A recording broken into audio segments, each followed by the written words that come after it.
Bismillahirrahmanirrahim. Alhamdulillahirabbil alamin wassalatu wassalam ala asyrafil anbiya'i wal mursalin wa ala alihi wa sahbihi ajma'in. Subhanaka la ilma lana illa ma 'allamtana innaka antal alimul hakim. Rabbi shrah li sadri wa yassir li amri wahlul 'uqdatam min lisani yafqahu qawli. Amma ba'd. Alhamdulillah ala nikmatil Islam, alhamdulillah ala nikmatil iman, wa kafa biha min ni'mah. Alhamdulillah, segala puji bagi Allah Subhanahu wa ta'ala yang menyempatkan kita, menyehatkan kita, menjadikan kita hamba-hamba yang pada hari ini dikasih kesempatan sama Allah ta'ala untuk belajar. Kita belajar tentang perkara pondasinya ibadah.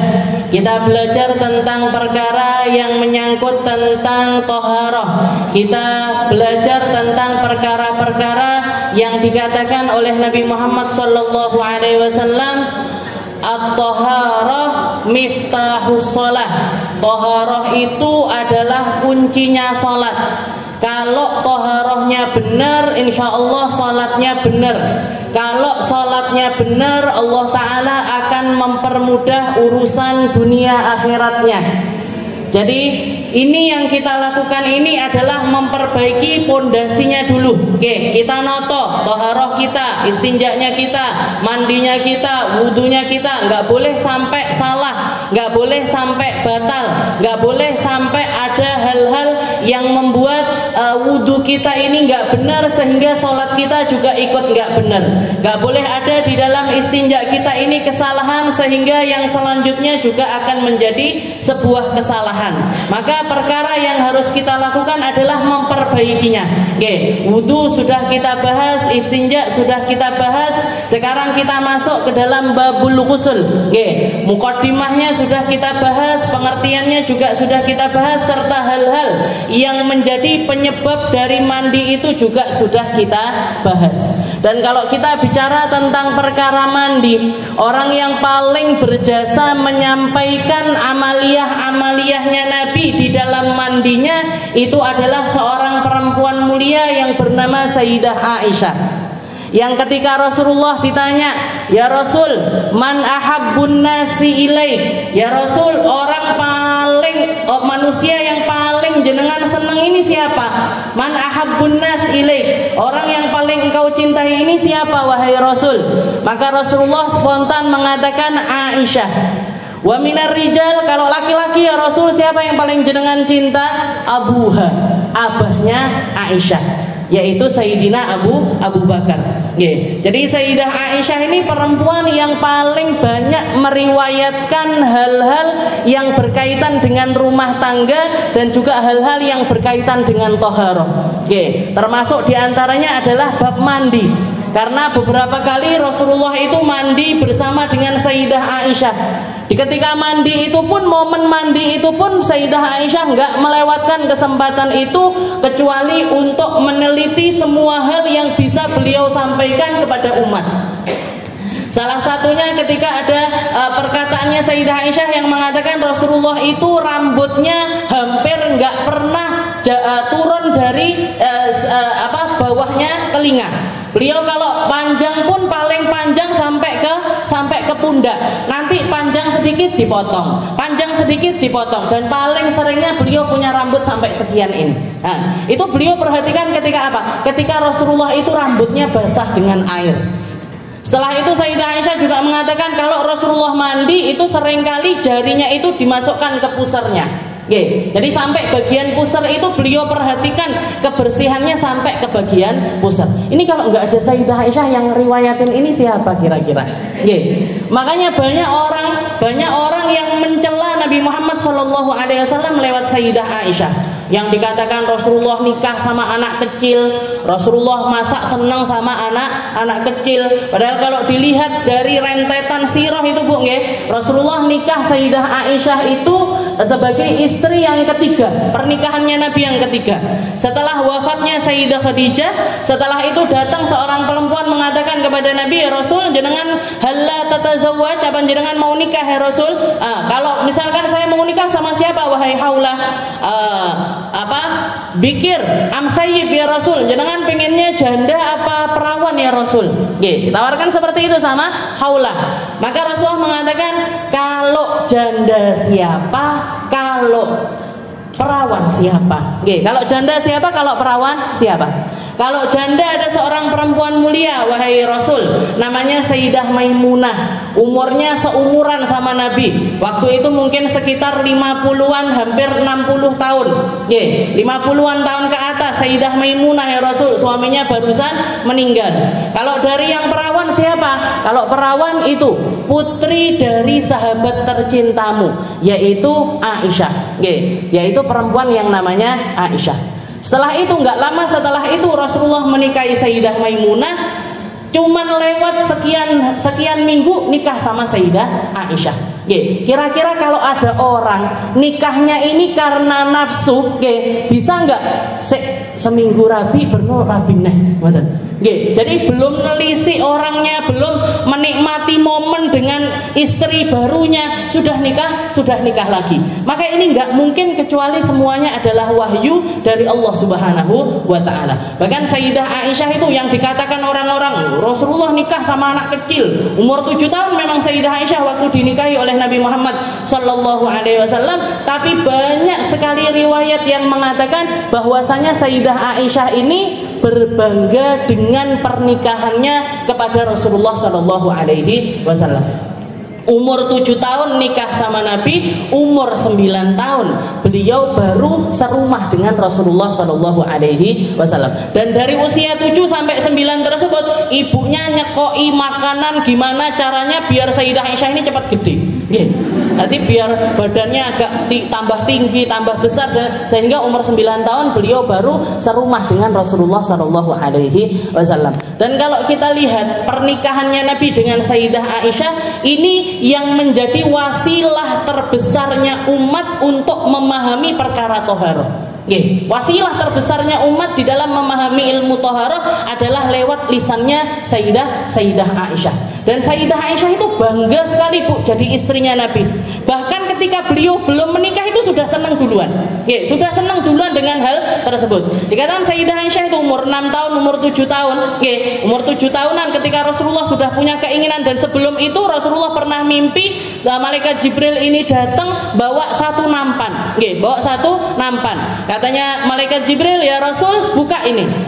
Apa ini isinya wahai Jibril? Di dalam tempat ini ada calon istrimu. Di nampan ini ada calon istrimu. Ketika dibuka sama Rasulullah, taunya ada foto seorang, foto lah kita bahasan, di zaman dulu tidak ada foto. Tapi kalau saya nerjemahinnya pakai kayak ada gambar di atas nampan tersebut. Ditanya sama Rasul, ini fotonya siapa? Ini foto salah satu putri dari sahabatmu. Putri dari sahabatmu. Nah, akhirnya setelah itu Rasulullah tahu kalau beliau akan Allah Ta'ala menginginkan pernikahan antara Nabi dengan Sayyidah Aisyah. Maka Rasulullah menyampaikan hal tersebut kepada Sayyidina Abu Bakar. Sayyidina Abu Bakar, Rasulullah ngomong, wahai Abu Bakar, Allah Ta'ala nyuruh saya untuk nikahin putrimu. Yang mana ya Rasul? Karena putrinya Sayyidina Abu Bakar banyak, ada Sayyidah Asma. Yang mana ya Rasul? Yang namanya Aisyah. Yang namanya Aisyah. Maka dikatakan Rasulullah Shallallahu Alaihi Wasallam mengadakan pernikahan terlebih dahulu bersama dengan Sayyidina Abu Bakar sebelum Sayyidah Aisyah ini tahu kalau beliau itu sudah dinikahi sama Rasul. Maka ketika pulang, anak kecil ketika Sayyidina Abu Bakar pulang dan putrinya ini sudah dinikah sama Rasul, Sayyidina Abu Bakar itu bilang, wahai Aisyah, ini ada nampan makanan, bawa kepada Rasulullah. Bawa anak kecil, bawa piring, pakai jilbab nutup aurat, dibawa ke Rasulullah. Nanti tanya, wahai Aisyah, tanya kepada Rasul, ini loh pesenannya, cocok apa enggak? Ini loh pesenannya, cocok apa enggak? Pahamnya piringnya, padahal aslinya beliaunya. Ini pesanannya cocok apa enggak? Begitu nyampe kepada Rasul, Rasulullah mengatakan, dibilang sama Sayyidah, Rasul, ini pesanannya cocok apa enggak? Katanya Rasulullah cocok sambil ditarik jilbabnya. Ditarik sama Rasulullah jilbabnya. Begitu ditarik jilbabnya, marah Sayyidah Aisyah. Katanya Rasulullah kok narik jilbab saya? Mau narik jilbab saya, apa enggak tahu kalau rambut ini aurat dan lain sebagainya. Marah-marah pulang ngomel-ngomel. Nggih, masa Rasulullah kayak gitu wahai Abi ngomong seperti itu. Tapi Rasulullah baru setelah itu dijelaskan sama Sayyidina Abu Bakar, kamu sudah dinikahi sama Rasulullah Shallallahu Alaihi Wasallam. Begitu dengar kabar kalau beliau jadi istrinya Nabi, senengnya luar biasa. Nggih, ndak koyo anak-anak yang jenengan. Nggih. Lek dikasih tahu dinikahkan di umur itu paling nangis geru-geru. Nggih, kok dinikahi? Kok sudah dinikahi? Ditawari rabies nangis geru-geru. Nggih. Ini Sayyidah Aisyah langsung senang dengan hal tersebut. Dan kegembiraan itu dibawa sampai akhir hayatnya. Ya, dibawa sampai akhir hayatnya. Yang sampai bikin semua istrinya Nabi ini cemburu karena perkataannya Sayyidah Aisyah. Oke, Sayyidah Aisyah itu sering kalau udah duduk-duduk sama istri-istrinya Nabi pamer. Zawajani Rasul wa ana bikir. Aku tok sing perawan. Nggih. Aku tok sing dinikahi Nabi itu perawan itu cuman aku aja. Sekali dimaafkan sama yang lainnya. Nggih. Nanti duduk-duduk lagi gitu lagi. Zawajani Rasul wa ana bikir. Aku tok sing perawan. Kabeh kan rondo. Istilahnya ngoten. Nggih. Dan di situ ada Sayyidah Fatimah. Nggih, di situ ada Sayyidah Fatimah putrinya Rasulullah Shallallahu Alaihi Wasallam. Beliau ikut tersinggung. Berarti ibuku barang. Sayyidah Khadijah juga dinikahi Nabi usia 40 tahun, janda 2 kali. Sudah nikah dua kali. Berarti ibuku juga. Nggih, dimaafkan lagi. Ngomong terus seperti itu. Nggih, kayak nggak ada bahasan lain. Aisyah ini panggah perawane sing diomong nih. Ya, akhirnya Sayyidah Fatimah ngadu kepada Rasulullah Shallallahu Alaihi Wasallam. Setelah itu Rasulullah mengatakan, wahai Fatimah, nanti kalau Aisyah ngomong kayak gitu lagi, jawabin kayak gini. Nggih, gimana jawabannya, Bi? Nggih, waman minkum faza bibikarati abi. Nggih, siapa? Boleh kamu perawan dinikahi Nabi, tapi siapa kiranya yang memenangkan keperjakaannya Nabi Muhammad sallallahu alaihi wasallam? Nanti bilang kayak gitu, jawabin kayak gitu. Man minkum faza bibikarati abi. Siapa di antara kalian yang dapat jokone abahku ki sapa? Nggih. Akhirnya begitu begitu mulai Sayyidah Aisyah zawajani Rasul wa ana bikir, aku tok sing perawan. Sayyidah Fatimah maju berdiri, wa ma minkum fazat bibikarati abi. Jokone abahku sing ngepek ibuku. Nggih. Sayyidah Khadijah boleh janda tapi dapatnya joko. Nggih. Akhirnya Sayyidah Aisyah mengatakan enggak mungkin kamu yang jawab wahai Fatimah. Ini kalam ini enggak mungkin dari kamu. Siapa yang ngajarin? Nggih, katanya Sayyidah Fatimah, alamani abi Rasulullah. Yang ngajarin aku abahku dhewe. Rasulullah sallallahu alaihi wasallam. Jadi kalau ada orang mengatakan Sayyidah Aisyah umur 7 tahun tertekan dinikahi Nabi dan lain sebagainya, beliau sangat-sangat berbangga dengan pernikahannya dengan Rasulullah sallallahu alaihi wasallam.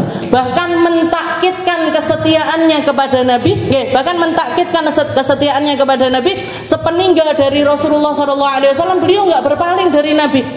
Beliau enggak berpaling dari Nabi. Beliau ditinggal wafat sama Nabi itu usia sekitar enggak sampai 20 tahun. Dan beliau wafat di usia 70 tahun lebih. Jadi dari mulai usia 20 tahun 50 tahun setelah ditinggal wafat sama Nabi, beliau menyendiri berkhidmah kepada agama, mengisi waktunya di dalam keilmuan, mengisi waktunya untuk hal-hal bermanfaat, bahkan menjadi perempuan yang ikut di dalam politik. Waktu itu ikut negur Sayyidina Ali ketika beliau merasa ada sesuatu yang salah pada diri Sayyidina Ali, yang sampai akhirnya terjadi yang namanya perang Jamal dan lain sebagainya. Jadi perempuan yang sangat-sangat cerdas, perempuan yang sangat mulia, perempuan yang sangat bertakwa kepada Allah Subhanahu wa taala dan memahami agama ini langsung dari guru besarnya yaitu Rasulullah sallallahu alaihi wasallam. Jadi yang paling berjasa tentang hal ini semuanya adalah Sayyidah Aisyah. Makanya kalau kita ngaji di sini, kita sanadkan ilmu kita atau kita sandarkan majelisnya kita dengan nama Sayyidah Aisyah, itu bukan sesuatu yang salah, Bu. Kita kasih nama majelis ini Ribat Aisyah. Ribat itu kalau orang Hadramut seringkali mengatakan pondok kecil itu namanya ribat, atau tempat majelis taklim kecil itu namanya ribat. Tapi muga-muga ini jadi majelis yang besar. Jadi ini minat tawadhu, pakai kalimat ribat itu biar yo ben enek tawaduknya juga di dalam pernamaan kita. Setelah itu kita menisbatkannya kepada Sayyidah Aisyah. Ribat itu sendiri juga bisa dikatakan ikatan. Jadi kita ngikat keilmuan kita dengan ilmunya Sayyidah Aisyah. Semoga kita masuk di dalam golongan mereka-mereka yang paham kayak pahamnya Sayyidah Aisyah, ngerti kayak ngertinya Sayyidah Aisyah, bisa menjalani kehidupan dengan penuh ketakwaan seperti jalan hidupnya Sayyidah Aisyah. Nah, kita lanjutkan pembahasan kita di dalam furudul ghusl. Oke, kita sudah bahas tentang wajibatul ghusl atau mujibatul ghusl, perkara yang mewajibkan mandi. Oke, haid wajib mandi, suci dari haid wajib mandi, suci dari nifas wajib mandi. Setelah melahirkan kalau nggak nyambung sama nifas maka juga wajib mandi. Tapi kalau sudah langsung lanjut dengan nifas, mandi wiladahnya nanti setelah selesai dari nifasnya. Setelah itu juga khurujul mani, keluarnya mani dengan sebab apapun, karena mimpi, karena tidur, karena bersyahwat dan lain sebagainya, maka dengan sebab apapun, haraman, mubahan, perkaranya boleh ataupun nggak boleh, semuanya mewajibkan mandi. Setelah itu juga idkhalu al-hasyafah atau yang namanya hubungan suami istri. Kalau perkataannya Nabi, idzal taqal khitanan faqad wajabal ghusl. Kalau dua hal yang dikhitan bertemu, maka itu bertemu aja maka sudah wajib untuk mandi.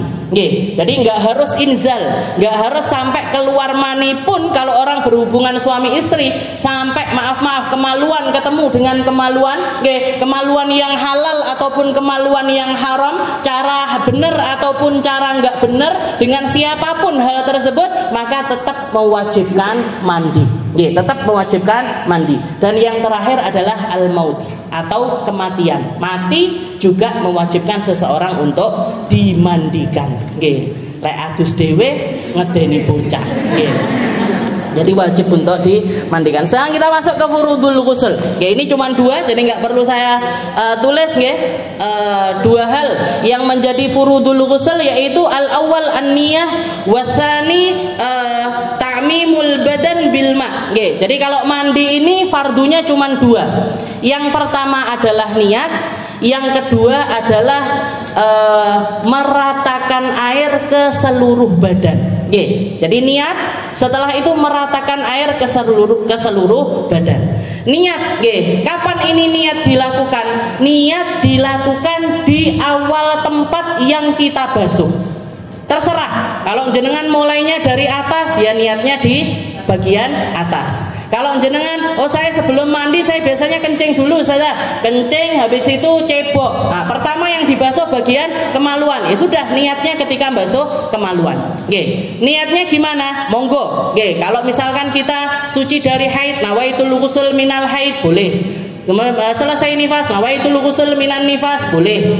Kalau misalkan kita setelah junub, nawaitul ghusl minal janabah, juga boleh. Atau nawaitul ghusl li raf'il hadatsil akbar, saya niat mandi untuk ngangkat hadas besar saya, itu pun juga boleh. Mau pakai bahasa Arab, bahasa Indonesia, bahasa Cina, bahasa Korea, bahasa Jawa, bahasa apapun, bebas.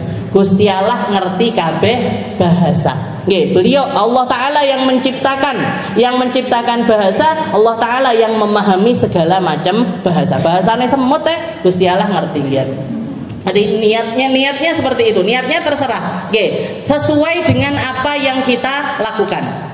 Dan kalau terjadi dua sebab junub atau dua sebab mandi yang ada pada diri kita, boleh meniatkan dengan salah satunya saja. Jadi cukup niatkan dengan salah satunya sudah cukup. Jadi misalkan ada orang kayak tadi wiladah, habis melahirkan, tapi setelah melahirkan langsung lanjut nifas. Gimana ini? Saya niatnya gimana? Panawaitul ghusl minal wiladah wa minan nifas. Saya niat mandi dari wiladah sama nifas, atau cukup salah satunya? Cukup salah satunya saja.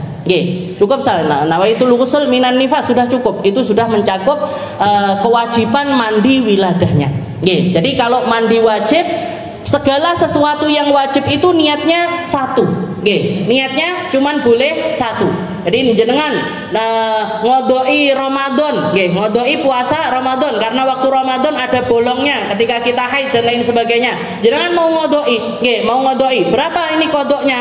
Oh, saya punya kodok 5 hari misalkan. Nggih. Terus jenengan puasa, nawaitu sauma godin, qodoi fardhi syahri Ramadan, yaum wahid, tsnain, tsalits, rabi', khamis. Nggih, Allah saya niat ngodoi puasa hari 1, 2, 3, 4, 5. Nggih, digabung di satu hari. Gimana ini? Enggak sah. Nggih. Enggak sah. Karena apa? Karena kalau sesuatu yang wajib itu cuman boleh untuk satu kewajiban. Nggih. Jadi mau itu puasa, mau itu zakat, nggih, mau itu zakat. Jadi zakat itu kewajibannya setahun sekali, nggih, kewajibannya setahun sekali. Jangan kok ada tahun-tahun di mana wajib zakat tapi kok nggak bayar zakat, baru sadarnya setelah ngaji misalkan. Berarti aku 10 tahun ora tahu zakat misalkan. Nggih, zakat fitrah misalkan. Gimana ini? Ramadan ngodoi, dikodoi. Ya Allah, saya niat ini bayar zakat fitrah tahun ini, tahun kemarinnya lagi, tahun kemarinnya lagi. Gimana? Enggak boleh. Nggih. Jadi wajib dikodok apa enggak? Wajib. Nggih, zakat itu kalau enggak dilakukan wajib dikodok. Nggih, berarti dikodok sekali keluar itu untuk satu kali kewajiban. Nggih, zakat apalagi yang wajib. Haji, nggih. Haji pertama kali nggak bisa diniatkan untuk orang lain, nggak bisa. Harus untuk diri sendiri. Tapi kalau misalkan orang tua saya nggak mampu haji karena sudah meninggal misalkan, tapi saya pengen menghajikan untuk orang tua saya, badali haji, nggih. Badali haji untuk orang tua yang sudah meninggal, boleh apa enggak? Boleh, nggih. Tapi harus haji kedua, ketiga atau selanjutnya, nggih. Nah, kalau jenengan badalin haji, kasih badal haji itu kepada orang yang sudah berhaji. Nggih, kasihkan kepada orang yang sudah berhaji. Umrah juga gitu. Nggih, umrah pertama kali, nggih, umrah pertama kali tak hadiahkan untuk ibu saya, tak hadiahkan untuk bapak saya. Boleh apa enggak? Boleh. Nggih. Kalau umrah pertama kali harus untuk diri sendiri. Tapi kalau yang kedua, ketiga dan selanjutnya silahkan. Mau dihadiahkan kepada siapapun juga. Nggih, dihadiahkan ke saya juga boleh. Nggih. Jadi istilahnya haji, umroh pertama kali itu semuanya wajib. Nggih. Salat juga gitu. Nggih, salat juga gitu. Kalau sesuatu yang sunnah boleh double niat boleh. Nggih. Kalau sesuatu yang sunnah jenengan boleh double niat. Jenengan puasa hari Senin. Nggih, puasa hari Senin. Kebetulan itu juga pas hari Arafah misalkan. Kebetulan juga jenengan punya keinginan di dalam puasa tersebut diniati double gimana? Boleh. Nggih, saya niat puasa Senin sekalian puasa Arafah, nggih, sekalian puasa ini, silahkan, nggak apa-apa. Ayamul bid misalkan pas kena tengah-tengahnya bulan diniatkan ayamul bid, monggo, nggih. Jadi boleh. Salat pun demikian, nggih, salat pun demikian. Jadi jenengan misalkan masuk ke dalam masjid, nggih, sebelum salat duhur, ya Allah saya niat tahiyatul masjid, sekalian qobliyah duhur, sekalian salat hajat, sekalian sholat istikharah, sekalian sholat macam-macam jenengan niatkan, gimana? Boleh. Gini. Jadi kalau untuk sesuatu yang sunnah itu masih boleh didobel. Tapi kalau untuk sesuatu yang wajib itu cuman boleh untuk satu perkara saja. Tapi wamatan dari juga yang di bawahnya ngikut bu sebenarnya. Oke, jadi kalau kita niatkan satu itu yang di bawahnya wajib itu ikut. Maksudnya gimana? Jenengan ngodoi puasa pas nepati hari Senin. Jenengan niatnya cukup nawaitu gimana? Nawaitu sauma godin qodoi fardhi syahri Ramadan. Ya Allah saya niat puasa untuk mengkodok Ramadan saya. Ternyata harinya hari Senin. Jenengan dapat pahalanya puasa Senin. Nggih, nepati pas Syawal dapat pahalanya puasa Syawal. Tapi nggak perlu diniatkan. Nggih, nggak perlu diniatkan. Itu untuk niat. Nggih. Setelah itu yang kedua, nggih, yang menjadi furudul ghusl atau fardunya mandi, nggih, fardunya mandi adalah ta'mimul badan bil ma. Nggih, meratakan air ke seluruh badan. Kenapa? Karena umumnya lafaz yang Allah Ta'ala katakan kepada kita, Wa in kuntum junuban fatahharu. Katanya Allah Ta'ala, kalau kamu lagi junub, kalau terjadi janabah atas dirimu, maka bersesucilah. Beda sama wudu. Kalau wudu Allah Ta'ala mengatakan, ya ayyuhalladzina amanu idza qumtum ila shalah faghsilu wujuhakum wa aydiyakum ilal marafiq wamsahu biru'usikum wa arjulakum ilal ka'bain. Basuh kalau kamu mau berangkat salat. Wahai orang-orang yang beriman, kalau kamu mau berangkat salat, basuh mukamu, tangan sampai siku, kepala sebagian dari kepala. Setelah itu bagian kaki. Didetailkan sama Allah Ta'ala. Dikasih, oh ini loh yang harus kamu basuh setiap kali kamu mau melaksanakan sholat. Tapi kalau mandi, wa in kuntum junuban fatahharu, kalau kamu junub bersesuci. Maka lafadz ini sifatnya umum, berarti gimana? Seluruh badan yang nampak dari kita wajib untuk kena air. Di dalam hadis yang lain Rasulullah mengatakan wa fi kulli tahta basyarin janabah. Di setiap bawahnya kulit, bukan bawahnya kulit maksudnya di bawahnya enggak, tapi maksudnya atas setiap jengkal dari kulit kita itu ada janabah yang harus diangkat. Makanya Sayyidina Ali dikatakan begitu dengar hadisnya Nabi yang ini, beliau selalu memilih membotakkan rambutnya.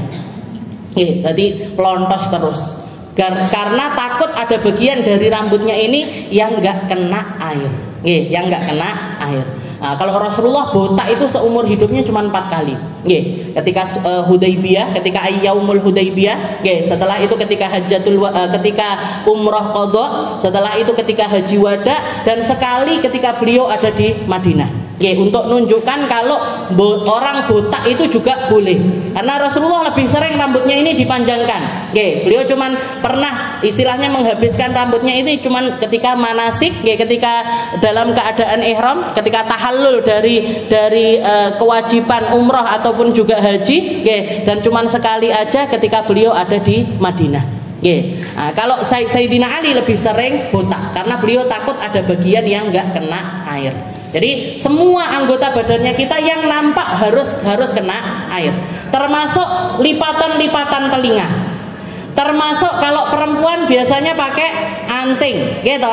Jadi kan kalau mandi ini antingnya harus digerakin. Kalau nggak pakai anting gimana Ustazah? Kalau nggak pakai anting minimal dipijet biar air itu juga masuk ke sela-selanya lubang telinganya kita. Makanya dibolong ini si jahe Bu. Kalau 2, 3 repot, siji, loro, telu dipijet satu-satu. Setelah itu bagian sini, bagian sela-selanya mata juga wajib untuk dibasuh. Bagian dalamnya telinga yang bagian ini, dalamnya hidung yang nampak itu juga wajib dibasuh. Bagian dalamnya mulut juga wajib dibasuh. Bagian pusar kita itu juga wajib dibasuh. Jadi semua namanya ta'mimul badan bilma, meratakan air ke seluruh badan. Badan yang mana? Badan yang nampak dari kita. Yang nggak nampak nggak usah. Yang nggak nampak nggak usah. Minum misalkan nawaitul usul, ngeresiki rongga-rongga tenggorokan dan lambung saya dari janabah, nggak usah. Jadi lambungnya nggak usah dicuci, ususnya nggak usah dicuci, cukup bagian luar saja. Jadi yang nampak. Nah, setelah itu kemaluan juga gitu. Kemaluan yang mana? Yang nampak ketika kita itu jongkok. Semua yang kebuka ketika kita jongkok semuanya wajib kena air. Dan maaf kalau yang sudah pernah melahirkan atau yang sudah menikah ini harus lebih dibersihkan lagi. Gak usah jeru-jeru banget. Tapi ada bagian yang harus nyampe di atasnya biasanya. Karena memang ada bagian-bagian berubah, misalnya ada yang berubah dari perempuan tersebut. Jadi semua yang nampak bawah-bawahnya kuku tangan ataupun kuku kaki semuanya juga wajib dibasuh. Ta'mimul badan bil ma. Bahkan di sini dikatakan mas'alatu ghusril aqlaf. Maaf ini juga dibahas sama para ulama tentang permasalahan aklaf. Aklaf itu kemaluannya laki-laki sebelum dikhitan. Kemaluannya laki-laki sebelum dikhitan itu ada bagian ujung kemaluannya itu yang kulitnya itu kelipat-lipat. Bagian ujungnya itu kelipat-lipat. Nah, ini ketika misalkan dia itu mandi janabah dan belum berkhitan, itu bawahnya kulit yang kelipat-lipat itu juga wajib untuk dibasuh. Makanya kenapa kok Islam itu mewajibkan laki-laki untuk berkhitan? Karena yang kulitnya itu dilepas atau dipotong ketika berkhitan sehingga membuat dia ini kalau toharoh bisa sempurna. Kalau nggak dikhitan itu bagian itu nggak bisa sempurna. Terus gimana? Kalau misalkan ada orang laki, misalkan ada orang mu'allaf, umur 17, umur 15, umur 20 tahun, berarti kan otomatis sudah pernah junub, sudah pernah mengalami janabah, sudah pernah mimpi basah, keluar mani dan lain sebagainya. Maka dia wajib untuk mandi. Nah, tapi dia takut mau berkhitan. Kalau orang ada masuk Islam tapi takut khitan gimana? Ya sudah nggak apa-apa, masuk Islam aja dulu, khitannya nanti. Sampai dia nggak takut, sampai dia nggak takut. Tapi resikonya ketika dia toharoh dalam keadaan kemaluannya ini masih seperti itu, masih kelipat-lipat seperti itu, maka dia ini bolehnya sholat kafakidut tohuren, kayak orang yang nggak bisa menyempurnakan wudhu ataupun juga mandi. Berarti gimana? Nanti kalau setelah khitan itu semua sholat yang dia lakukan sebelum berkhitan wajib diqodho.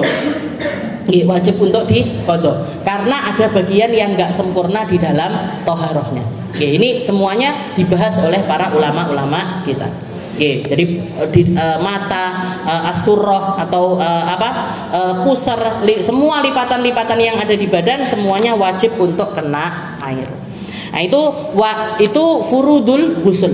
Jadi wajibnya mandi dua itu tadi, niat sama meratakan air ke seluruh badan.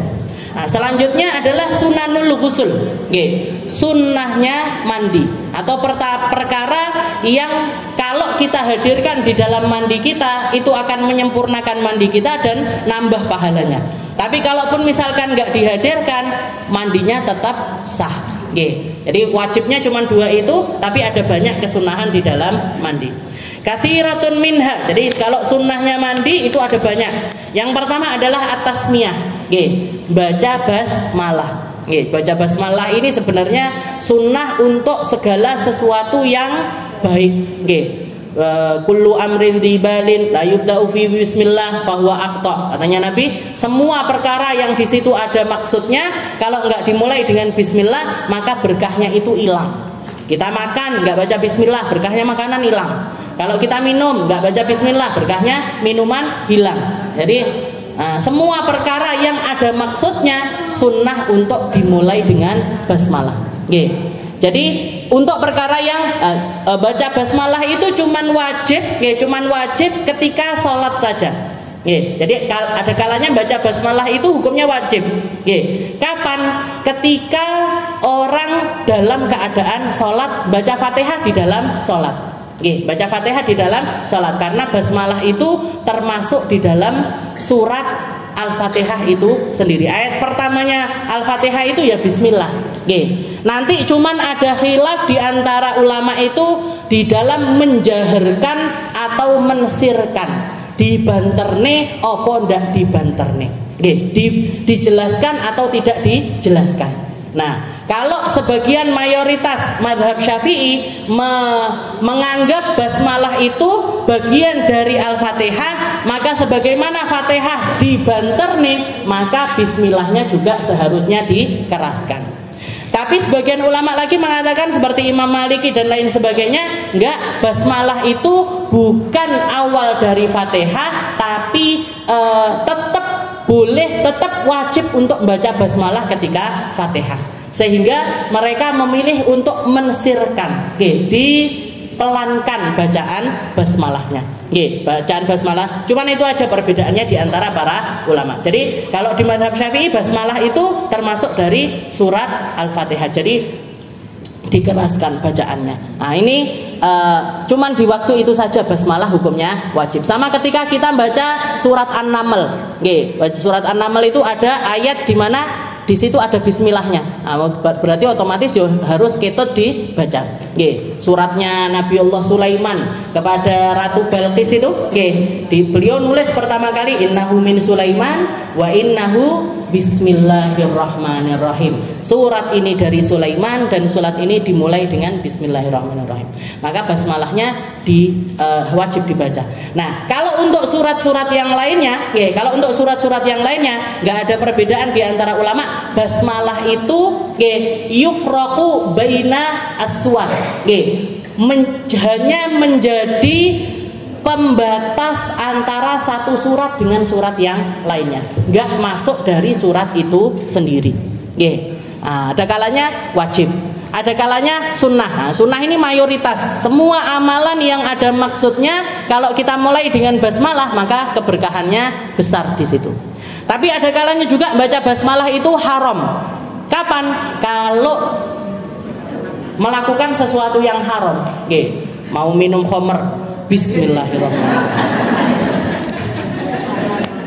Arepe joget di dugem di diskotik, bismillahirrahmanirrahim. Masuk diskotik, bismillahirrahmanirrahim. Haram. Haramnya double, Bu. Haram karena minum khamrnya dan haram karena menghinakan basmalah di dalam perkara tersebut.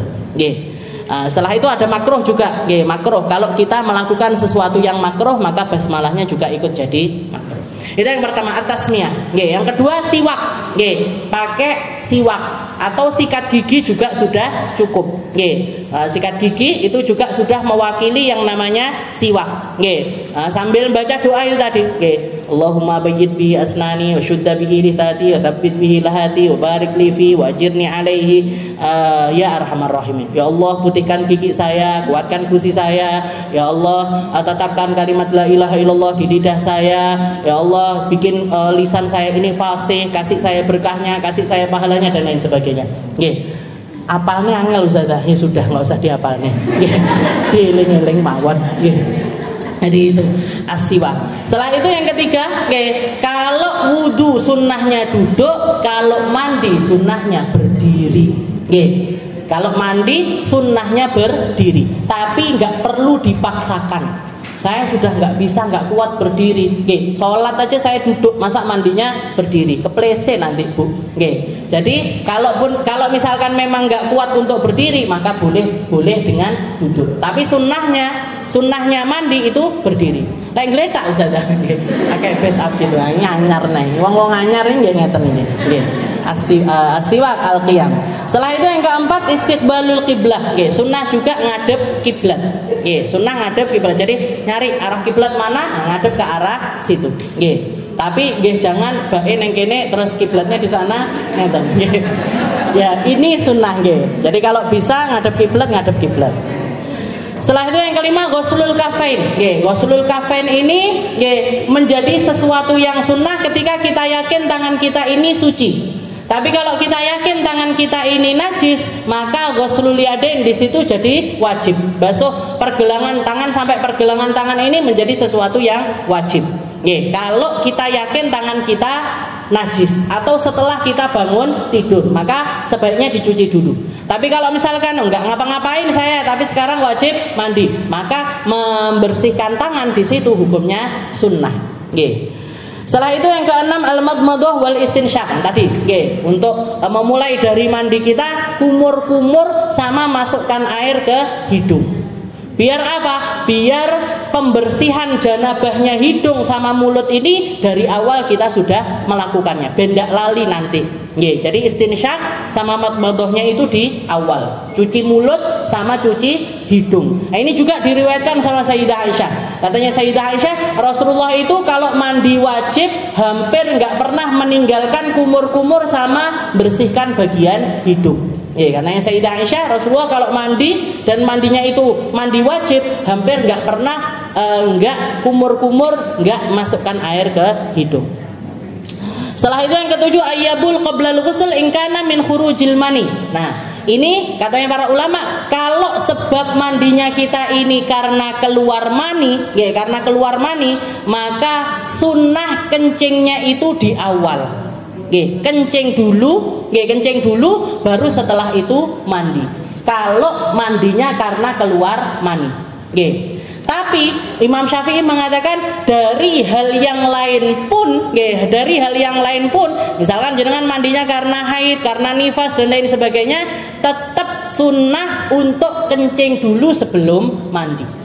Biar apa? Biar nggak ada yang kalau misalkan setelah kencing ini kita nanti wudhu, kita nggak perlu lagi cebok dan wudhu kita itu hukumnya sudah sah. Nah, karena ada orang nanti ini setelahnya kencing ini ada juga kesunahan wudhu.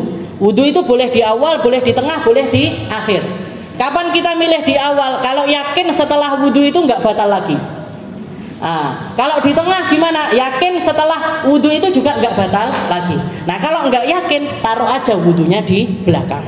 Taruh aja wudhunya di belakang. Nah, jadi kencing dulu sebelum mandi. Habis kencing cebok enggak? Ya cebok.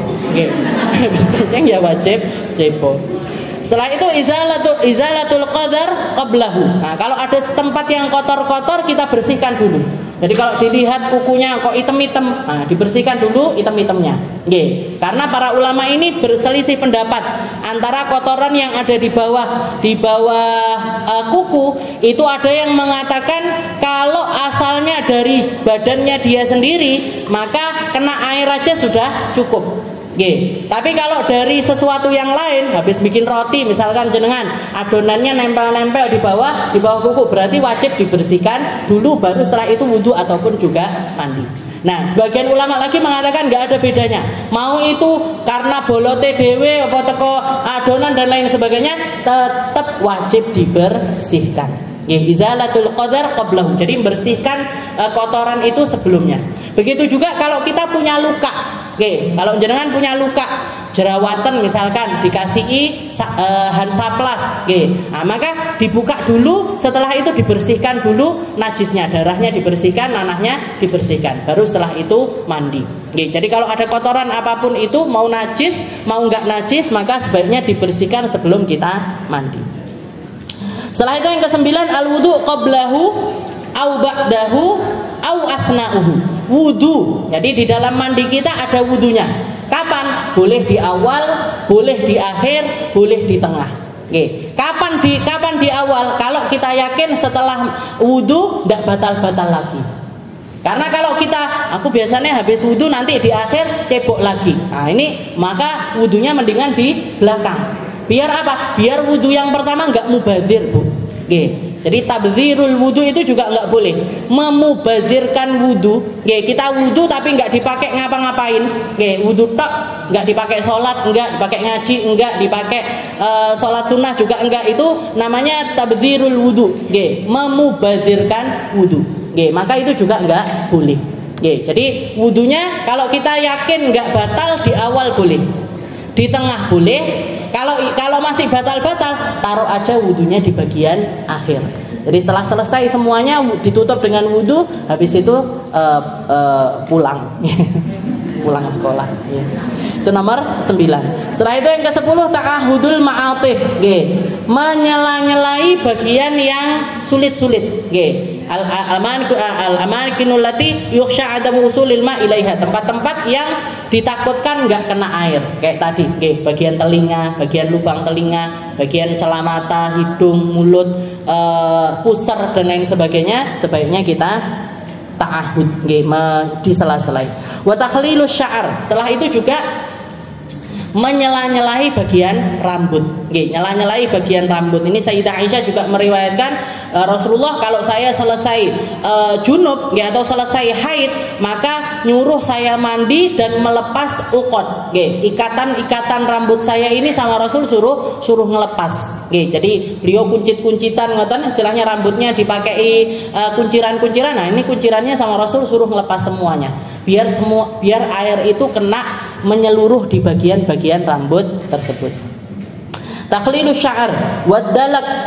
Dalak itu air, setelah itu di tangan ini imrarul yad alal ma. Jadi air setelah itu tangan diginikan. Nah, maksudnya enggak cuman air kok, enggak mek pasrahnya kan. tapi digosok nggih. Digosok. Adalah. Dan yang ke-13 adalah at-tayamun, mulai dari bagian kanan. Nggih, kalau ngapa-ngapain mulainya kanan dulu. Nggih, kanan terus. Nggih, kanan dulu baru setelah itu kiri. Dan yang ke-14 at-tatslits, 3-3. Nggih, mandinya juga 3-3. Bukan berarti mandinya 3 kali, enggak. Nggih, tapi pembasuhannya itu 3-3. Nggih, bagian rambut kanan disiram 3 kali, bagian kiri disiram 3 kali. Nggih, nanti depan 3 kali, belakang 3 kali, kiri 3 kali, belakang 3 kali. Jadi dibasuhnya semua 3-3. At-tatslits. Dan yang ke-15 al-mualah. Nggih, mualah itu nyambung semuanya. Nggih, mandi itu ibadah thaharah qawiyah, nggih. Maka mualah di sini hukumnya sunnah. Mualah itu langsung, nggih. Semuanya dilakukan di satu waktu. Nggih, semuanya dilakukan di satu waktu, itu hukumnya adalah sunnah. Jadi hukumnya adalah sunnah, nggak wajib, nggak wajib. Jadi kalau misalkan kita nggak memualahkan mandi kita pun juga nggak apa-apa. Kayak yang dulu saya pernah cerita sama jenengan, misalkan ada manten baru, ada pengantin baru punya kamar tapi nggak punya kamar mandi. Kamar mandinya jadi satu sama mertuanya, jadi satu sama mertuanya, adik mertua, kakak mertua, dan lain sebagainya. Nanti keluar kamar mandi keramas mesti dipoyoi misalkan. Akhirnya dia malu. Gimana? Tengah malam keramas dulu. Jadi dibersih bagian rambutnya aja yang dibasuh. Nah, nanti paginya baru bagian badannya. Mau subuh itu baru bagian badannya. Nah, gimana ini? Boleh. Karena mandi ini ibadah thaharah qawiyah, thaharah yang kuat. Kalau thaharah yang kuat itu mualah hukumnya sunnah. Semua dilangsungkan itu hukumnya sunnah. Tapi kalau ibadah yang dhaifah, thaharah dhaifah, kayak wudunya wudunya orang yang daimul hadas, yang hadas ini keluar terus-terusan, ataupun juga tayamum, orang yang tayamum, ini harus langsung niat nepuk bagian wajah, nepuk bagian tangan. Nggak boleh tangan habis itu setengah jam kemudian tangannya, nggak bisa. Nah, kalau ada jeda itu harus dimulai dari awal lagi. Nah, tapi kalau mandi wudu boleh, tapi tetap sunnah untuk langsung. Katanya. Dan di madhab lain, madhabnya Imam Malik sama madhabnya Imam Hambali, Ahmad bin Hambal, mualah itu wajib. Jadi di madhabnya Imam Syafi'i aja hukumnya sunnah. Jadi kalau mau keluar dari khilaf ya langsung aja. Lek nggak nyapo-nyapo yo langsung aja, Bu. Nggak usah dicicil.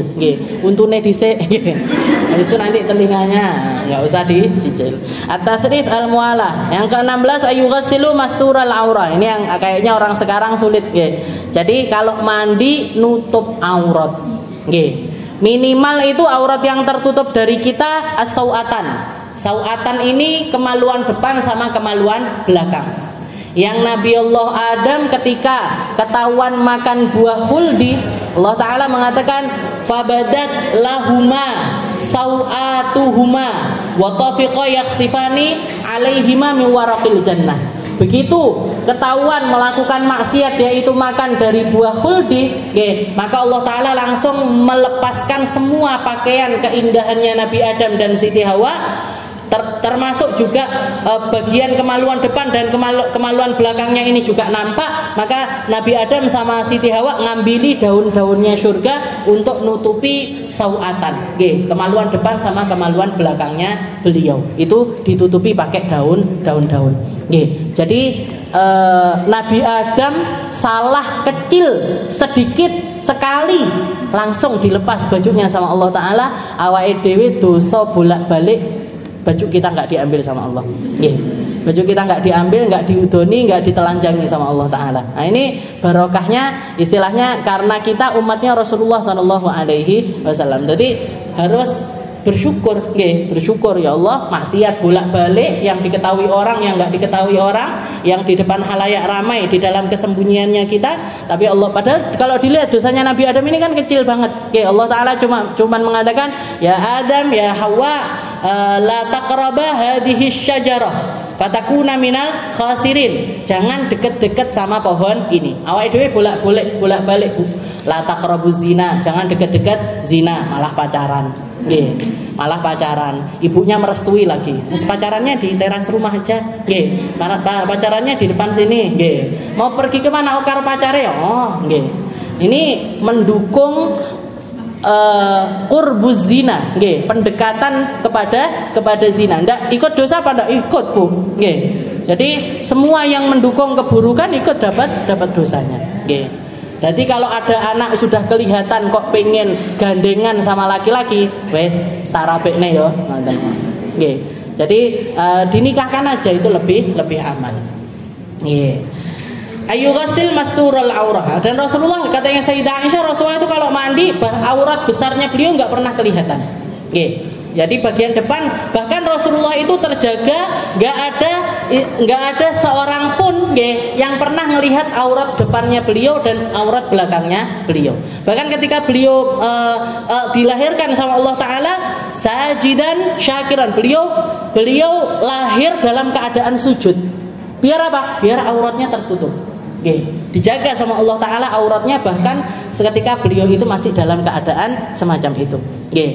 Setelah itu ayu ghasil masturul aurah ayyan qusama'uhu ansa. Nah ini makanya bahaya Bu kalau jenengan belajar nggak pakai guru. Ini kalau jenengan baca ini Allah yang qusama'uhu ansa. Kalau mandi airnya nggak boleh lebih dari 1 sok.